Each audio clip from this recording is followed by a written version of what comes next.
বন্ধুরা আজকে একটা নতুন সন্ধানে এসেছি। 1920 সাল।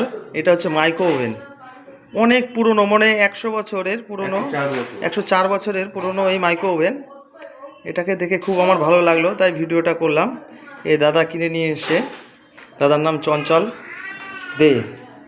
এখন এই মাইক্রো ওভেনটা সম্পূর্ণই তামার। এটাকে খুলে আমরা দেখাবো আপনাদের সামনে।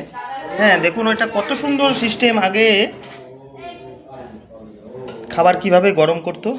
এটা হচ্ছে কয়লার ইঞ্জিন, কয়লা, যেখানে খাবারটা গরম করার যে কয়লা হোক বা যে হোক, আগে যে ব্যবস্থায় ছিল কাঠ কয়লা, সেটাকে খোলা, এবার সম্পূর্ণটা খুলব।